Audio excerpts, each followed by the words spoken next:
musical, linguistic object, elf machines.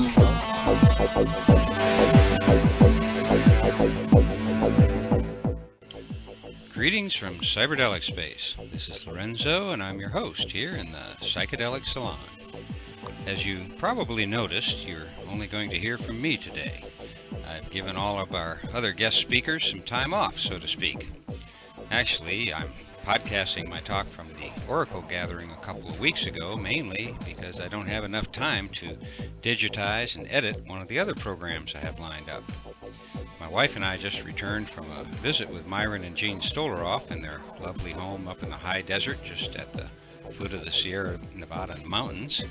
And I've got to leave again tomorrow morning, so in the short amount of time I have, this program is about all I can fit in. Before I play it, though, I should probably set the scene a little, because when you hear me say something about sending in the clowns and taking off my nose, well, unless you know what was going on at the time, you might think I was under the influence of something strange, which I wasn't, by the way. The talk you are about to hear is the one I gave at the Oracle gathering in Seattle at the end of October, just a couple of days before Halloween. But as I understand it, it wasn't the proximity of Halloween that caused most of the people there to don costumes. Apparently, the people who attend these gatherings can quite often be found in wild and colorful costumes. So, not to be left out, and with the help of Brian and Nicole, I joined in the fun. I don't really know how to describe an Oracle gathering, because they're really spectacular events that include art, and music, and lectures, and some serious all-night dancing orchestrated by some of the finest DJs in the land. When I got home, I told my friends in Southern California that it was Burning Man in a box. Now, I hope I don't make any of the Oracle people, or the Burning Man people for that matter, mad by saying this, because the two events are actually quite different. What I'm trying to say is that I was every bit as energized after the Oracle gathering as I was after a week at Burning Man. I guess you just have to attend both of those events someday yourself and see what I mean. The gathering was held in a large building that had the main dance floor upstairs and several smaller rooms in the basement. And after a spectacular opening ceremony in the main room, a surprisingly large crowd migrated to one of the basement rooms, all of which were highly decorated with all kinds of art and lighting. And there, Daniel Pinchbeck and I spoke for a little while. At the same time we were talking, the DJs had already begun their magic upstairs and also in one of the other smaller rooms. The joint was hoppin', as they say, whoever they are. I have to admit that I was blown away by the fact that the room Daniel and I were speaking in was packed. The last time I spoke at an event somewhat similar, but not nearly as well produced as this, there were only a handful of people who cared about hearing someone speak when there was music to be heard. Maybe the good people of Seattle have a little more of an intellectual bent than those in San Francisco. Not really. Of course, the fact that this gathering wouldn't end until 5 o'clock the next morning probably helped. It's never wise to peak on the dance floor too early, you know. But I digress. So let's just cut to the chase and listen to my good friend La as she introduced Lorenzo the Clown, whose topic that night was the other side of 2012.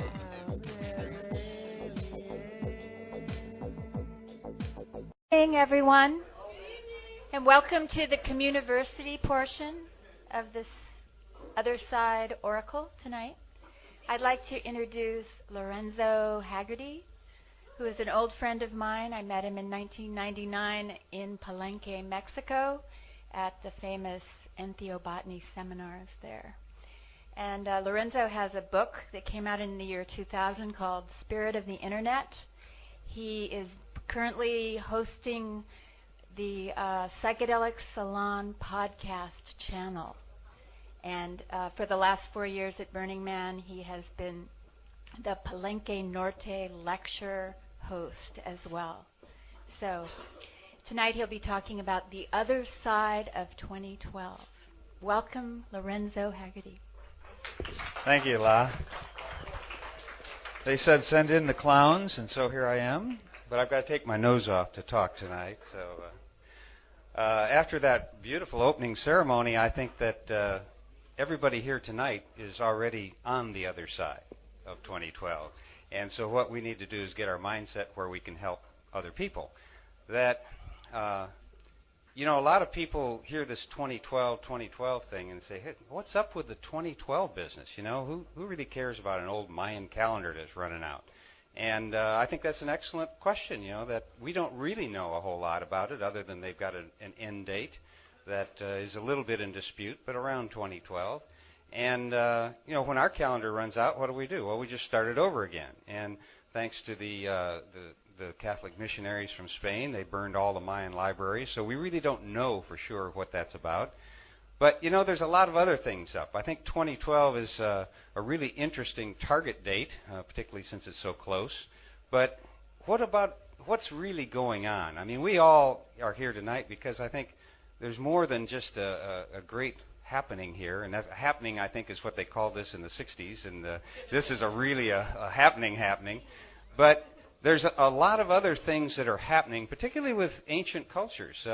My wife and I just attended a conference a couple weeks ago called the Conference on Precession and Ancient Knowledge. And all of the usual suspects were there, you know, John Major Jenkins and John Anthony West and Graham Hancock. And they had a lot of information about other esoteric things besides just the Mayan calendar. And there's a lot of other traditions and all. A lot of them seem to point to this time. A lot of them don't. The Yuga cycle, there's some people think that we're in the Iron Age or the Bronze Age. Some people think we're moving into a Golden Age. And one of the things, actually, I got out of Daniel's book, I believe, is that just because whatever age we're in doesn't mean we can't have a Golden Age consciousness. And I think that's really where all of us here tonight are about. I'm going to try to do look at my notes here a bit because I've not talked about this before.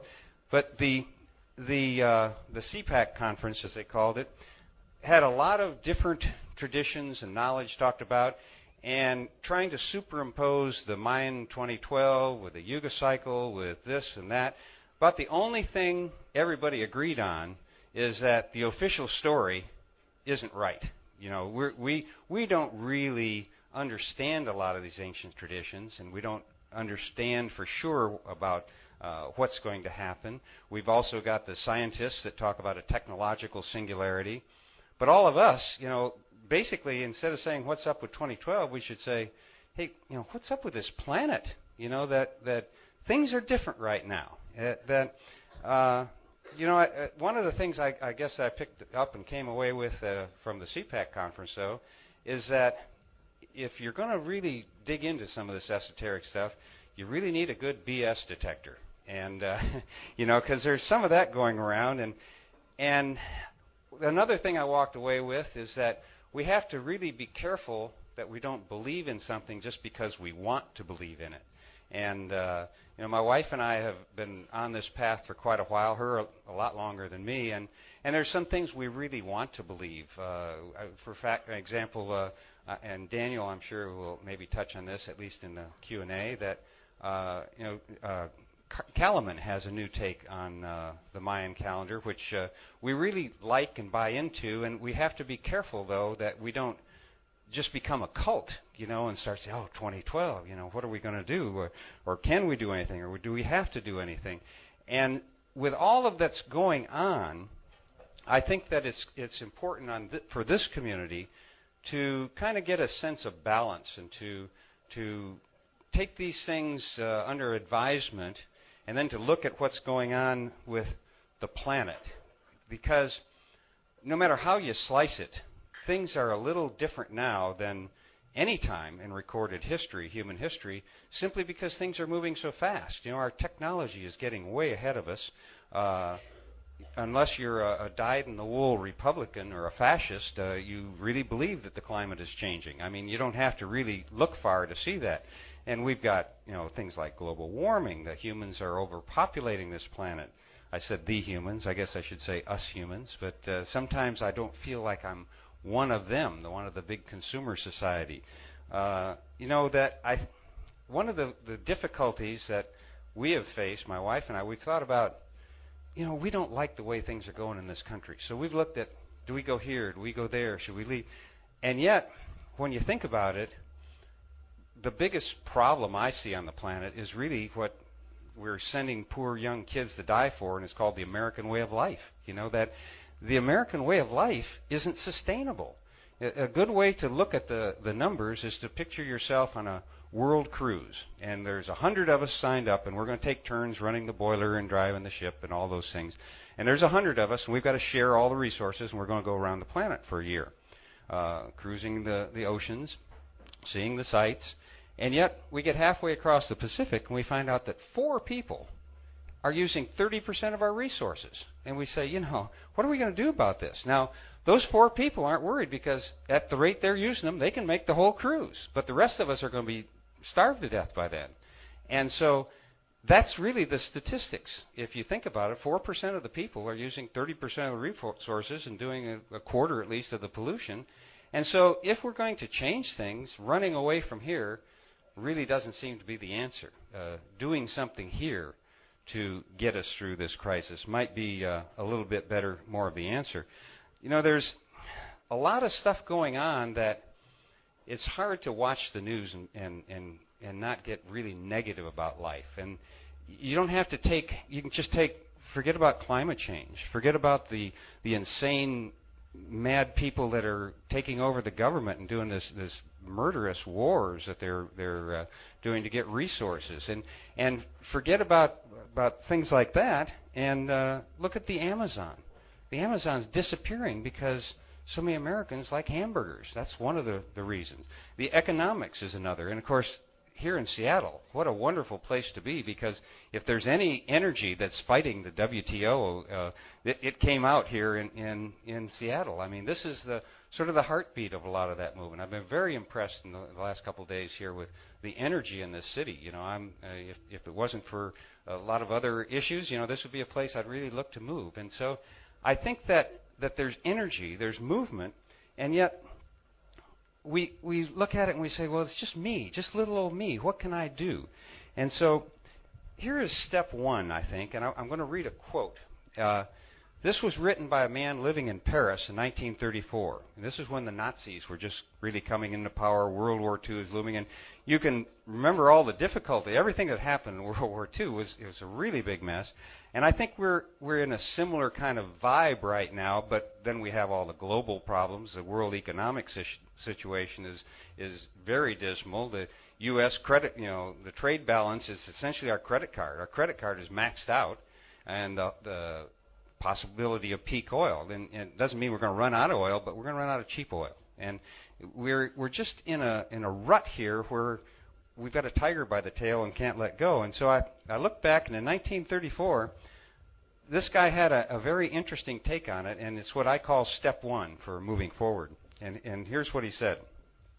It may be that we are doomed, that there is no hope for us, any of us. But if that is so, then let us set up a last agonizing, blood-curdling howl, a screech of defiance, a war whoop. Away with lamentation, away with eulogies and dirges, away with biographies and histories and libraries and museums. Let the dead eat the dead. Let us living ones dance about the rim of the crater. A last expiring dance, but a dance. And that's what we're going to do tonight. So you've taken step one, I believe. I think the energy that comes from the dance community worldwide is, and some people talk about the tribe, or the psychedelic community, or the dance community. I'm getting away from the tribe feeling simply because I think a tribe is pretty homogeneous. And you can take a look around the room, and there's not a lot of homogeneity here. There's a lot of creativity, a lot of individuality. And instead of a tribe, it's really more of a vibe. And that's what we're picking up on. I think that's why we're here. But come Monday morning, how do you take this vibe back to your cubicle? That's the big trick. What do you do next? And I see 3 different ways to approach the situation, and I picked 2012 simply because it's the meme that's going around right now. And it's really, I think, a good meme simply because it's forcing us to focus on a pretty near-term date. And if we don't have, most of us, I won't put that on you. I am one of the world's best procrastinators, and I wait to the last minute. And I think right now, this is like the last minute if we don't start doing some things. So the three different approaches I see to moving through the current situation we're in. One is what I think most people are doing, and that is, the muddle along approach. We're just going to muddle along, and quite frankly, I think that's the best bet. It's the odds-on bet, since the last time there was a big major change that wasn't a muddle along change was about 65 million years ago when the dinosaurs were wiped out and the comet or meteorite or whatever hit the planet changed things. And so muddling along is not, a bad strategy, I guess, if you go with the odds, but something I think is different this time, and we can maybe muddle along and get through this if everything doesn't start crashing at once. If we don't run out of cheap oil, if the economic system doesn't collapse, if this doesn't happen, if the Gulf Stream doesn't reverse, if the ice caps stop melting, but if they all happen at the same time, and we have a cascading effect, well, the muddle along approach just doesn't seem to me to be too practical right now. And the other approach is the total opposite end of the spectrum, and that's where we're looking for a magical, mystical transformation. And that's, quite frankly, very appealing. And it's very appealing to me, and I don't think it's really unrealistic. And the reason I don't think it's unrealistic is I guess it's because I've spent so much time in entheospace, or whatever you want to call it, tripping, okay? That after you've done a few of these substances for a few times and spent some time with the elves, you know that this isn't all coming out of our imagination. Those self-transforming machine elves that Terence talked about are here. They're a photon away, and they're watching us right now, and I'm sure they are laughing their butts off at us because we are a pretty ridiculous group of species here right now. But that is a possibility, particularly with a psychedelic mindset that a lot of people have, and I'm not talking about just people who use substances, that meditation, dancing, fasting, there's a lot of ways that people transport themselves into other dimensionalities and have a feeling for, something can happen, a transformation can happen. And from what I've read, one of the best bets for what the Mayans believed would happen at the end of this precessional cycle, when their calendar, the long count stops, is not an apocalyptic change, but a quantum change in human consciousness. And I really do believe that is possible. I think that there can be enough people that reach a state of saying, enough. Let's take a look at our system. We're not living sustainably hardly anywhere on this planet. There's individual people who are getting closer and closer in doing it, but as a civilization of humans, we're very unsustainable. And so I think that while it's possible that there's going to be a big transformation when the sun rises and eclipses the galactic center, perhaps something like that will happen. But I'm more of a person that wants to take charge of my own life a little bit. And I'm really hoping that on 2012, a lot of you who believe in the magical, mystical transformation only will come up and say, I told you so. And I'm really hoping everybody, and my wife is one of those, and I hope she says, yeah, I told you so. You were just worried, and here everything transform, everybody gets it. And, if overnight everybody had a message from Gaia that you get, say, with an ayahuasca journey, overnight we could transform the planet. We could start tidying up and cleaning up. And by the way, if you happen to believe in reincarnation, you are your own ancestor. And so why not tidy up now and then come back for a nice clean visit sometime? So, there's I think, a lot of reasons to take another approach, because if we're not careful as a community, as a tribe, as a dance community, a psychedelic community, a tribe, or whatever we want to call ourselves, if we're not careful, we're going to become what I call the Hale-Bopp comet people. The ones that kill themselves to go join the comet and stuff.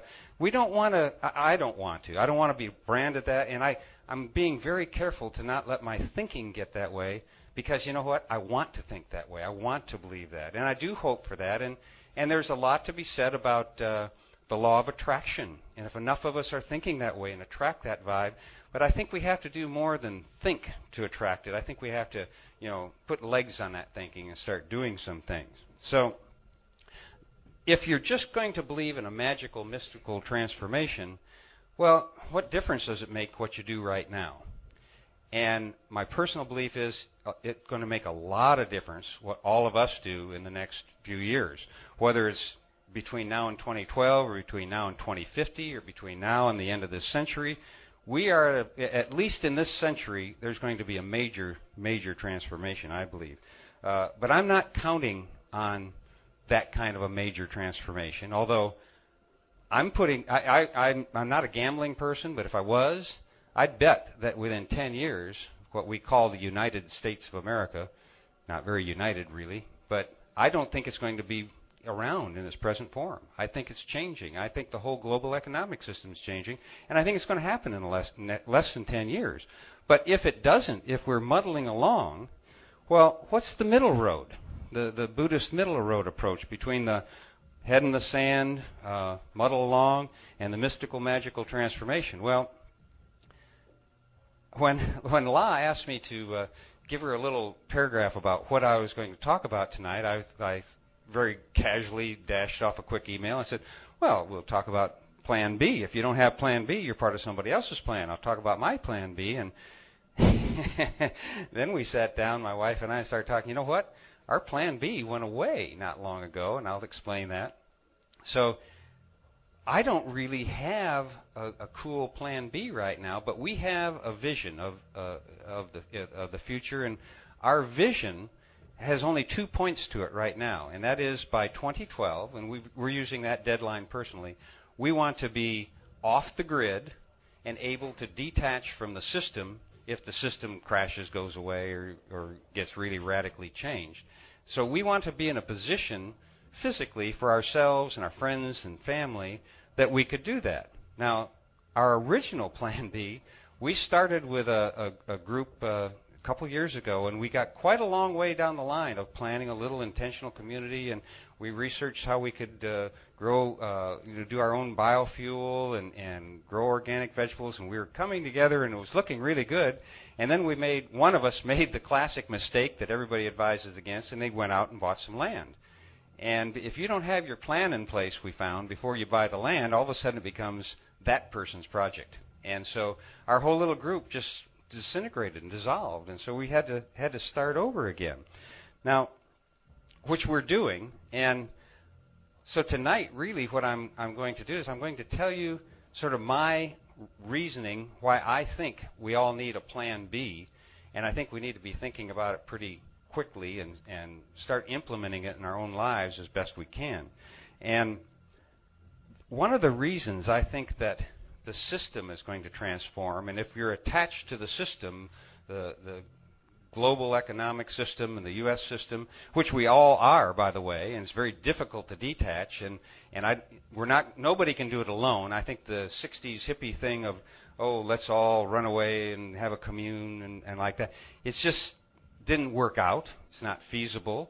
In a situation like I'm in, I have very few resources. I have family I don't want to leave. And so it's what you do with where you're at, what you've got. And that's sort of the thing we're looking at. But I'll tell you why I think the system's going away is because I think underlying everything that's going on, there's a much bigger pattern taking place that isn't going to be seen until maybe 500 years from now looking back. And I've taken a lot of grief for this stand, and people think it's divisive. Some people do. But think of this as a metaphor if you don't want to think of it as fact. In my belief system, my world, this is a fact because I've been living with it for a long time. But it may be just nothing more than a metaphor. But I think that our species, the human species, is bifurcating into two new species. That we've gone through Homo erectus, Homo sapiens, Neanderthal, and we're technically, they call us Homo sapiens sapien because we're different from the original sapiens because we use tools, etc. But what a lot of people don't realize is, and I didn't until I started researching it, is the sapiens, or I like to call Homo sapiens, I call them sapes. Sentient apes is really what we are, sentient apes with the nuclear weapons. But the Homo sapiens and the Neanderthals actually lived side by side, cave by cave. They thought for at least 5,000 years. Now they know it's over 10,000 years. They found Neanderthal cave art that goes back only 25,000 years. And so these two species actually lived side by side for a long time. And when we think today about species, I think immediately, well, DNA. But, you know, there was speciation differentiation long before DNA was discovered. And so species, the way one of the real key components is what do they interbreed? For example, there were some elk or antelope, I can't remember what they were, that were separated by an earthquake, a millennium ago or more, maybe 2 or 3 millennium ago. And genetically, their DNA is 100% the same. They're exactly the same DNA-wise, but they have totally different diets, which they were forced to assume because of their separation. And when you put them together, they don't interbreed.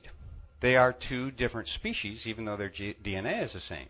And what first started me thinking about this is 6 or 7 years ago, I was at a rave that was held up in the San Bernardino Mountains, and we were sitting around. The chill space was actually a fire out in the outside, and we're sitting around, and people have been talking about food, health food, and organic food, and vegan versus vegetarian, and it was pretty obvious that there were no fast food eaters in the crowd. Everybody they had different diets from what the mass of people in this country do, and they also these two young guys were sitting just close to me.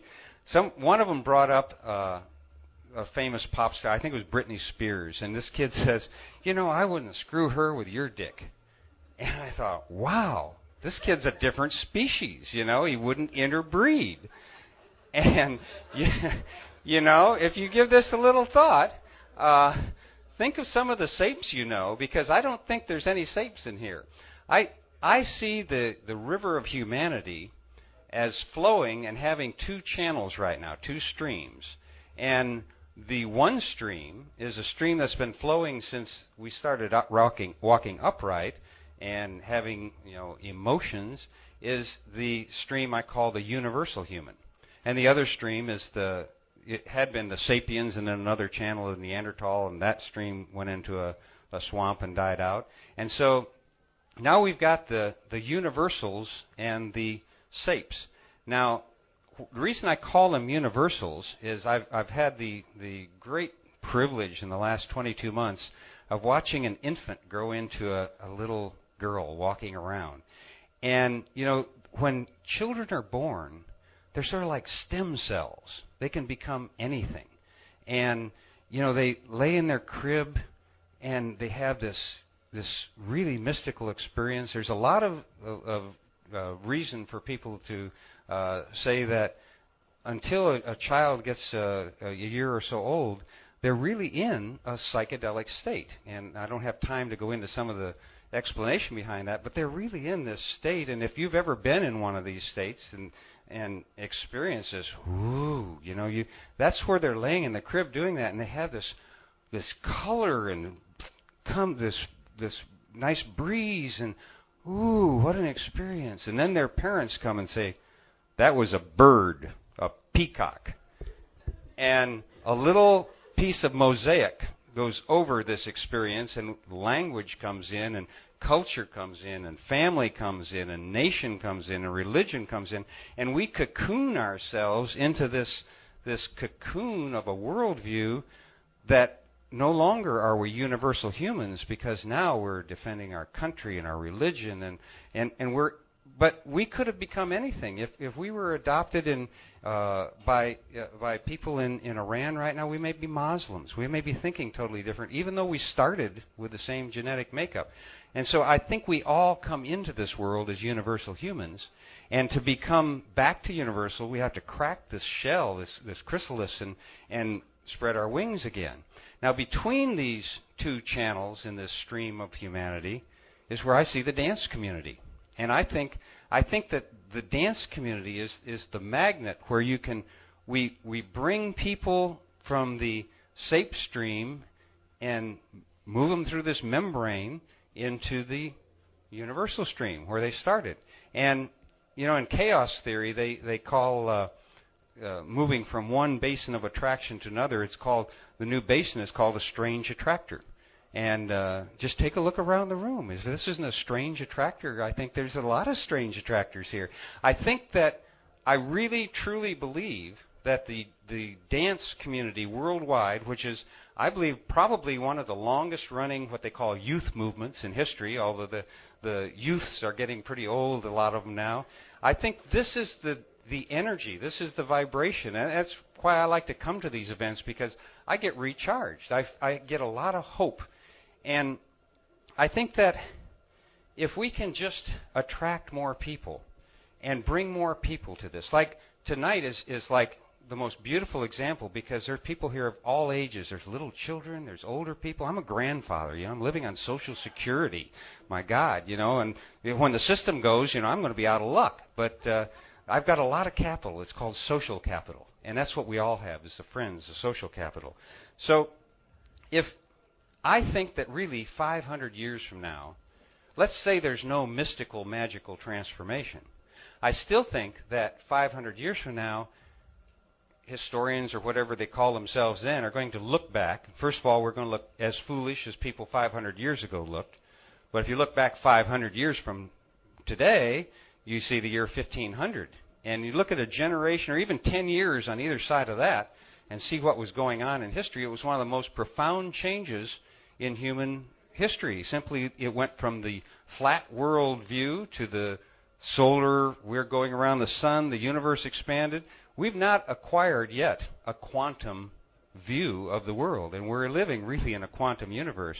And in Daniel's new book, he talks about having acquired a shamanic worldview, and I agree with him. I think another word for the shamanic worldview might be a quantum worldview. I think there's the shamanic enterprises and quantum physics are coming together. So 500 years from now, what I'm predicting is that the historians will look back at this time and say those people who were alive right then, they were our Genesis generation. And I think that's who we are right now. We're the Genesis generation for really the future of the planet, of the species, because I think the sapes are heading down to where their stream is going to bifurcate and go into a swamp of unsustainable living. And I think that's where they're heading. So what's the plan B? Well, I don't know what the plan B is. Where do you locate? What do you do? I think it's what you do with where you are, what you've got. And I think that especially up in this area, I've talked to so many people who are getting into organic food, organic gardening, alternative fuels, putting solar cells in their houses, that little steps like that, you do what you can. Because by taking a step like that, by changing the way you're living, by getting a more fuel-efficient vehicle, by figuring out your schedule so you can get by on one vehicle, and all of the little things that are going to be difficult and irritable in your life can change your life and then inspire maybe your neighbors, your friends, your relatives to do the same thing. I think you make a difference to your own life. I make a difference to my life. Our neighbors, our families start copying some of the things they see. We're getting happier. We're living more productively. I think that we can attract, become a basin of attraction and bring a lot more people into a sustainable community, because that's where we have to go. I don't know where we are in time, and if we have any time, maybe what we ought to do is we'll move into Daniel, and at the end we'll open up for questions and statements and like that. Okay, so I've got a little time. So right now, I've got a little time before I bring Daniel up. Does anybody have a statement, a question, something they'd like to move this discussion on a little further? Yeah. Oh, okay. Oh, get questions on the mic. So does anybody have a question that they're not embarrassed about to ask? Or Yeah, come on out. If I can give you the mic so that the people that are recording it can get it, I'd really appreciate it. Sure, and a statement's fine too. I'm just curious to think what you would think about cooperation in our community. Well, that's really the key, isn't it? Cooperation versus competition, and we can talk a lot about, was competition necessary to get us to this place? Is it necessary to have competition to get the internet built, to build fuel-efficient cars, or whatever? You can argue about that all you want, but I think we've reached a point in time where competition really has to go. It's time for cooperation. That we've been competing for resources, and let's really be honest as Americans here. We're out attacking the world trying to get their resources. And what's happened now is we've gotten all the easy resources, the ones that we've taken, so we're going after the indigenous people and trying to get their resources. That the Hopi Nation is in dire problems because we're taking all their water to slurry coal so that we can build more power plants. And their whole nation is in dire straits because we're going after them. Now, there is another thing that is going on, and since we have a minute, I'll just bring it up.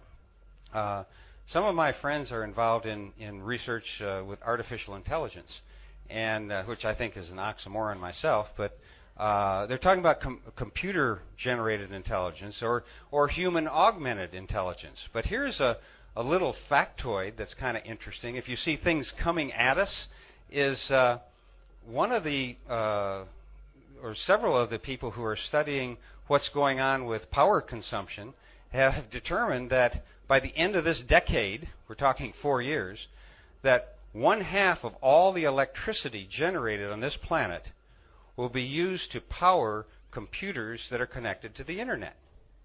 Now, if you think about this for a minute, of all the electricity we humans are generating, 1/2 is going to machines, to computing machines that have all kinds of interesting potentials. And I'm not a believer that an AI is going to wake up in the internet. Although the people that study this at the PhD level have predicted that if one does, you know where it's going to land?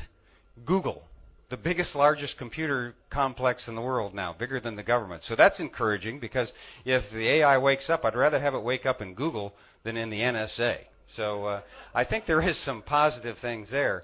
But getting back to your question, does anybody think that competition is better than cooperation at this stage of the game? I think this rugged individualism that we've been brought up with in this country is great, and it's brought us a long way. But rugged cooperation is where we need to go.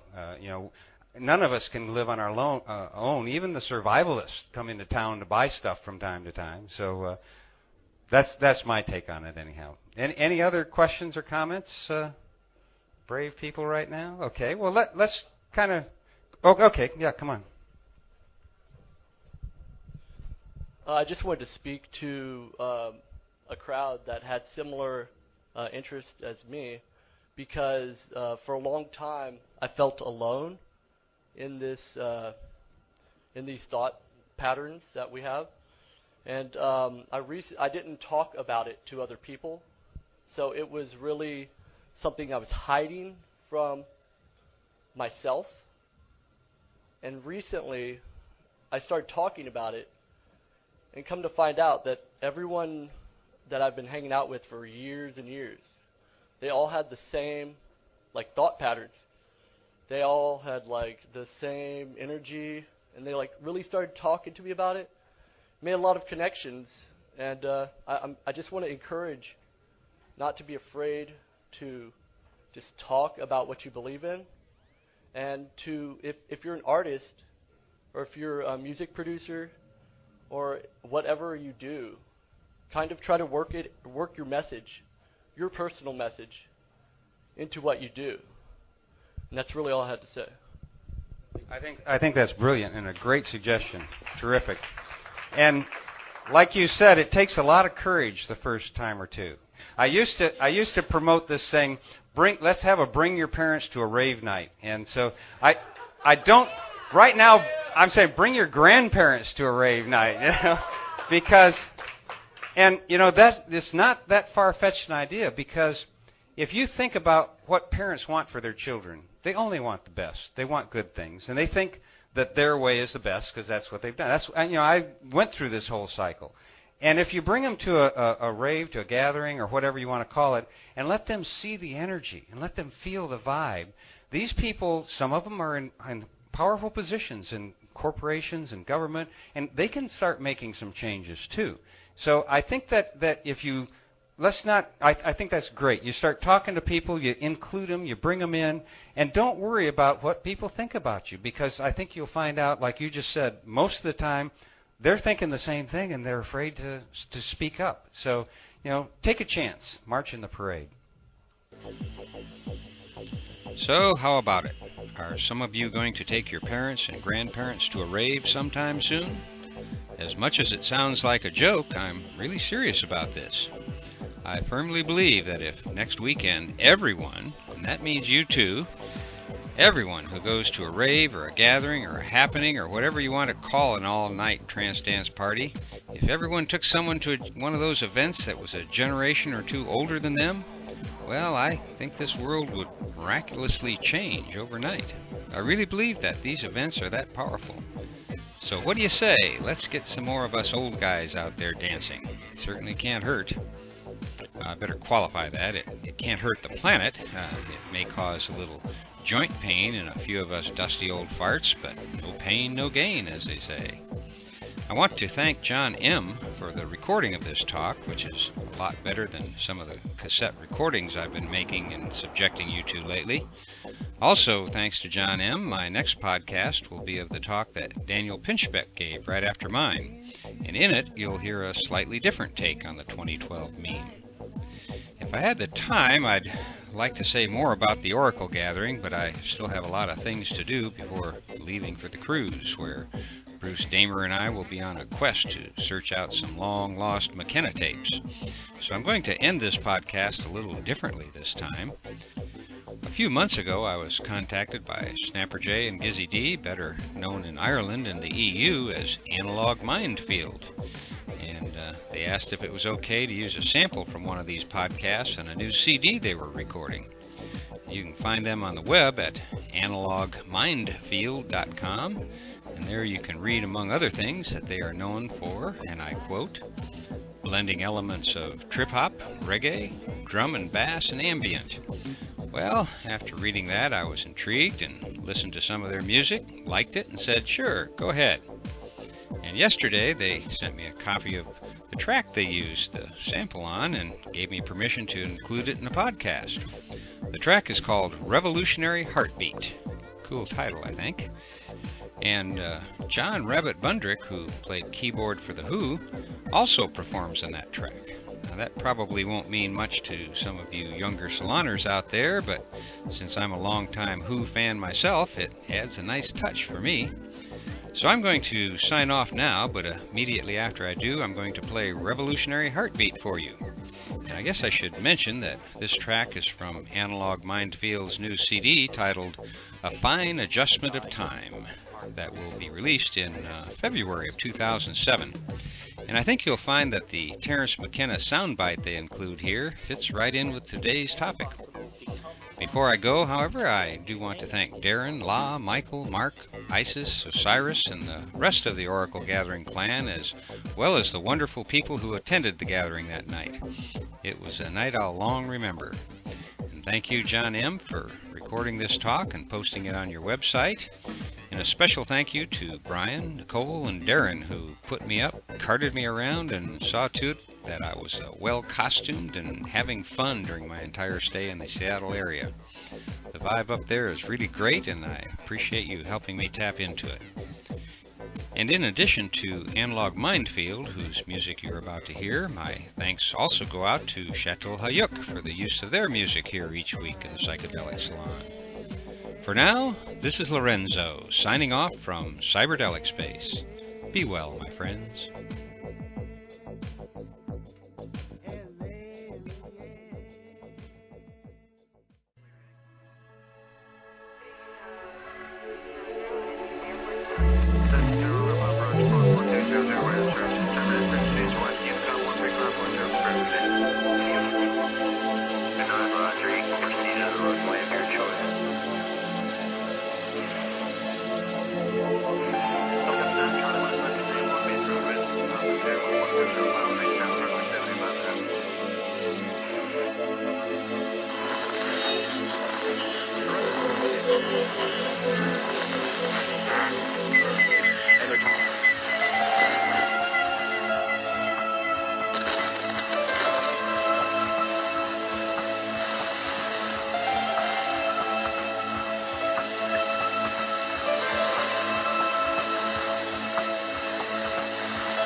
the Earth's strategy for its own salvation is through machines, is what it is.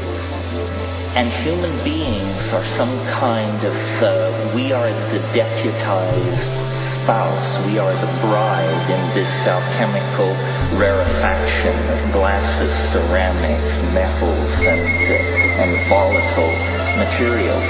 Apparently, the Earth is like some kind of an embryonic or fetal thing. And at the end of its gestation, what is happening is it is ramifying its nervous system, is appearing in its developmental, in the unfolding of its morphogenesis. And as we contemplate nanotechnologies and see ourselves working through bacteria and this sort of thing at the engineering level, you have to be blind to not then reflect back upon the fact that in some sense we are already working at that kind of level at the behest of it is not clear who, because nobody ever asked a question in quite this way before. The answer to who, I think, is the Earth. And that what lies ahead at the end of the linear tunnel of Western subjectivist, positivist, structuralist assumptions that we've been operating, when we hit the end of the tunnel and burst out into the larger mental space of cosmic evolution, what we are going to find is that we are partners, actors in a cosmic drama that involves the Earth at one polarity and machines at the other polarity, as the expression of the will of the Earth toward a kind of self-reflective transcendence that is achieved through machine-human biotic symbiosis.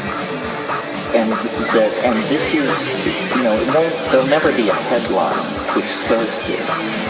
Some people won't even notice that it's happening, because these large-scale processes can be described by many metaphors at many depths. But I'm telling you, I think this is what's going on.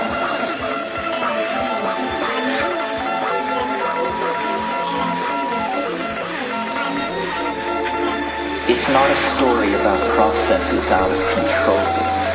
It's not a story about human guilt.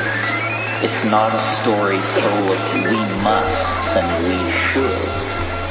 It's a story which gives honor to every part of the unfolding experience field. In other words, biology, technology, human culture, human traditional values, transcendent human dystopian values. It's a story of things on course, on time, and under budget.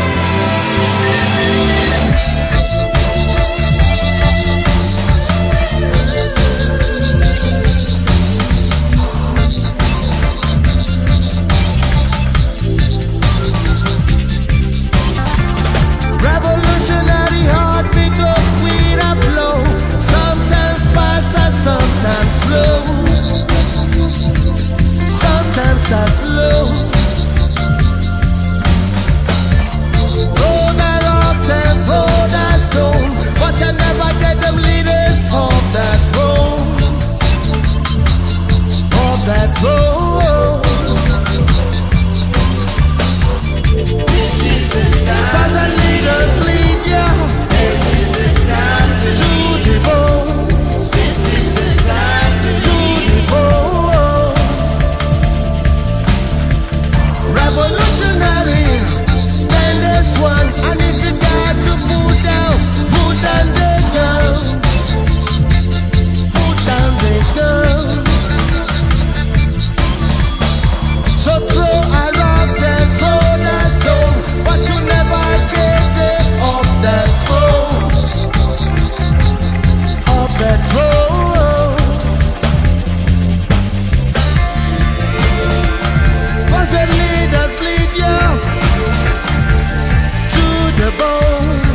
blinded night. You know there's trouble going on every little corner of the blinded night. You know there's trouble going on every little corner of the blinded night. The inside of our heads really is the most vast frontier imaginable. You have the Hubble telescope inside of you. The enduring miracle, however it's achieved, is the psychedelic rush.